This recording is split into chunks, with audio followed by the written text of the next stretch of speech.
Good day. My name is John Paul Mondido from Calvary Baptist Church, Uton, and I'll be sharing to you the Word of God. Please open our Bibles in Philippians 3, chapter 3, verse 13 to 14. Brethren, I count not myself to have apprehended, but this one thing I do, forgetting those things which are behind, and reaching forth unto those things which are before. 14. I press toward the mark for the prize of the high calling of God in Jesus Christ. So before we start, let us pray. Lord, I thank you for this day that you have given us. Thank you, Lord, for the life, for the good health. I ask for forgiveness for all of our sins. And I ask for heavenly wisdom, Ginoo nga yatag mo sa akon to share this message. This I pray in Jesus' name. Amen. Okay, so to start, I want to define first what is the meaning of definition of reaching forth. So, reaching means stretch out an arm in a specified direction in order to touch or grasp something. Forth is out from a starting point and forward or into view, or in short, forward. So, reaching forth means you are reaching a goal. No? May gusto ka nga labuton sa imo nga kabuhi. So, first, to start, I want to ask a question.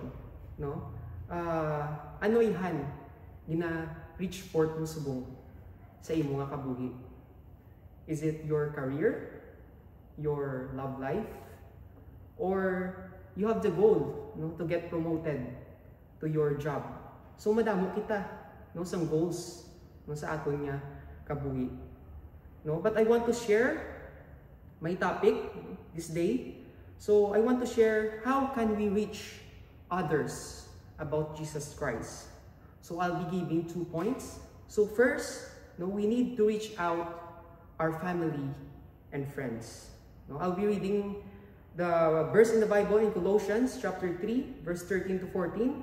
Forbearing one another and forgiving one another. If any man have a quarrel against any, even as Christ forgave you, so also do ye. And above all things, put on charity, which is bond of perfectness. So, dapat kita magpinatawaray sa isa kan isa, kay si Hesus Kristo gani, nagpatawad sa aton, gani di kita magkadumot sa aton nga isig kapareho. Kay ang Diyos gani kabalo magpatawad sa aton nga masala. Nga kita gani ang kasasala kabalo ang Diyos magpatawad, Ano labi na kita, nga mga tao, nga mga kasasala. So we need to reach out to our family and friends. Or how can we share the gospel to them, to our family and friends? So if you are a Christian, or you are born or raised by a Christian family, I can say that you are very blessed to know the gospel and you have the knowledge about the Bible. So it is your time to share the gospel to them, to your friends. In my own experience, now that I'm already a Christian, I really wanted to share salvation to my friends, especially to my family.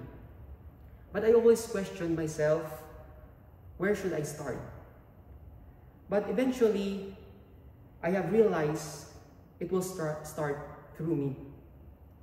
All I need to do is to be confident in the way nga hindi ikaw magkahuya sa i-share mo sa ila, and to stand the truth.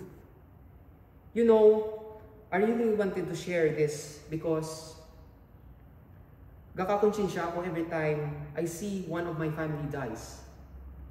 Nasubukan ko, nagakonsensya ako kay wala ko sila nasugiran sa pulong sa Ginoo. So I don't want this to happen sa akon, sa inyo, ag sa iban. I'm here to remind each one of us to share what we have learned in church.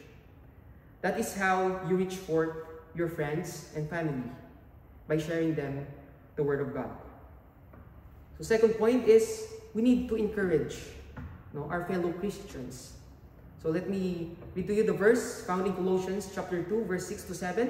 Ye have therefore received Christ Jesus the Lord, so walk ye in him, rooted and built up in him, and established in the faith, as ye have been taught, abounding therein with thanksgiving. So ang Bible, nagambal nga dapat, no, mayara kita sa isa kapag una-una. May kaluoy, kag may palangga, pagpalangga sa isa kag isa.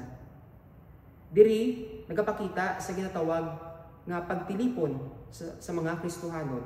Silinggan isang Bible sa Psalms 133 verse 1. Behold, how good and how pleasant it is for brethren to dwell together in unity. Daw, ano kanami nga nagaugyon ang itagsa-tagsa.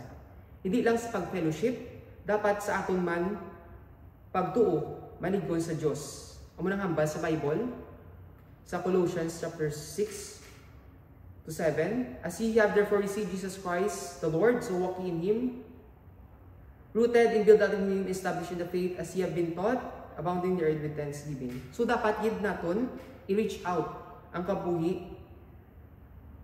Dapat naton i-reach out as long as buhi pa kita sa sininga kalibutan. Nga ini bangod grabe nagid ang aton chimpo subong kaglapit na langgit ang Ginoo. So let's encourage each other to continue to serve our Lord and Savior Jesus Christ. So let's pray. Lord, thank you gid si Ginoo sa amon nga natun-an sini kabay pa Ginoo nga manginbalon ini sa amon nga kabuhi kag ma-apply namon Ginoo kundi man kami magkadto. This I pray in Jesus name. Amen.